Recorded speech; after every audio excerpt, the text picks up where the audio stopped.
প্যারাগুয়ের বিপক্ষে একটু tough time পার করেছিল ফ্রান্স, আর তাতেই অনেকে স্বপ্ন দেখেছিলেন মরক্কো বাধা হয়তোবা টপকাতে পারবে না 18-র চ্যাম্পিয়নরা।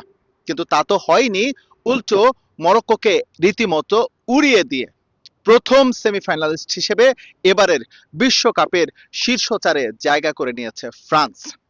এই ফ্রান্স টিমটা শুরু থেকে যেভাবে উঠছে তাতে এখন মনে হচ্ছে এই দলটাকে থামানোর মতো আর অন্য কোনো প্রতিপক্ষ নাই। সেমিফাইনালে বা ফাইনালে তাদের প্রতিপক্ষ কে হতে পারে সেটা হয়তো বা সময় বলে দিবে, বা সেখানে তাদের রেজাল্ট কি হতে পারে সেটা সময়ের উপরই আমরা ছেড়ে দিচ্ছি। তবে এই টিমটা যে দুর্দান্ত, দিদিয়ের দেশমের দলটা যে দুর্দান্ত অপ্রতিরোধ, তাদের দুর্দান্ত কিছু ফুটবলার রয়েছে, সেটা কোয়ার্টার ফাইনালের এই ম্যাচের পর বলাই যায়। স্পেশালি বলতে হয় কিলিয়ান এমবাপের কথা। দুর্দান্ত একজন ফিনিশার, দুর্দান্ত একজন ফুটবলার, একেবারে আউটস্ট্যান্ডিং।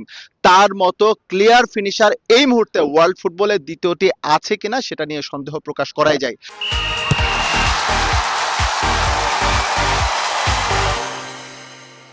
লিওনেল মেসি যখন মাঠে নামেন একের পর এক যেমন রেকর্ডের পাতা চুরমার হয়, ভাঙে, নতুন রেকর্ডের তৈরি হয়, কিলিয়ান এমবাপেও যেন ঠিক তাই।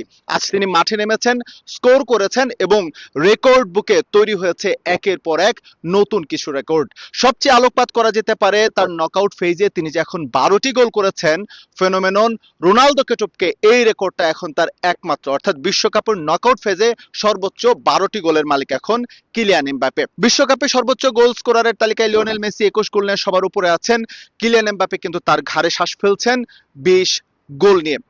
একই সঙ্গে ব্যাক টু ব্যাক দুটো ওয়ার্ল্ড কাপে 8 গোল করা একমাত্র ফুটবলার কিলিয়ান এমবাপে। নন পেনাল্টি গোলেরও রেকর্ড তিনি স্পর্শ করেছেন, সর্বোচ্চ 17টি গোল তার। সুতরাং এত এত রেকর্ড যিনি করেছেন, এত এত স্কোর যার পা থেকে এসেছে, তার দলটা যে বিশ্বকাপে অনবদ্য বা অসাধারণ, একেবারে আনস্টপেবল হবে সেটা কিন্তু ভাবাই যায় বা সেটা কিন্তু বলাই যায়। তবে একটি কিন্তু শঙ্কা দেখা দিয়েছিল, অর্থাৎ আজকে আমরা মরক্কোর বিপক্ষে ম্যাচে যেটা দেখেছি, কিলিয়ান এমবাপে 76 মিনিটে রাইট অ্যাঙ্কেলে কিছুটা চোট অনুভব করেন এবং পরবর্তীতে তার পরের মিনিটে দিদিয়ের দেশম কিন্তু কোনো রিস্ক না নিয়ে তাকে মাঠ থেকে উঠিয়ে নিয়েছিলেন এবং তিনি যখন ডাগ আউটে বসেছিলেন তার পায়ে কিন্তু দেখা গেছে ভারী আইস ব্যাগ।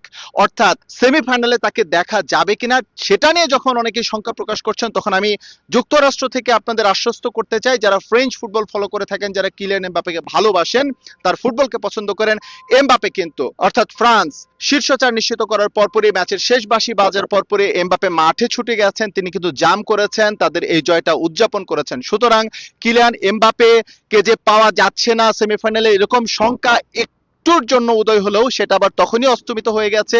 ফুল ফিট কিলিয়ান এমবাপেকেই পাওয়া যাবে শীর্ষ চারে, সেখানে তাদের প্রতিপক্ষ কে অপেক্ষা করছে সেটা হয়তোবা বলা যেতে পারে। কিলিয়ান এমবাপে যেভাবে উঠছেন, ওলিস যেভাবে উঠছেন, ওসমান ডেম্বেলে যেভাবে উঠছেন, তা এই ফুটবল বা এই দলটাকে আটকে রাখার সাধ্য আসলে কারো নাই।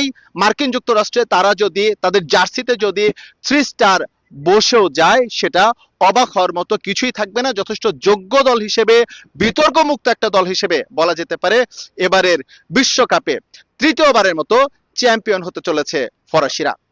এস এম ইকবাল, সময় সংবাদ, যুক্তরাষ্ট্র।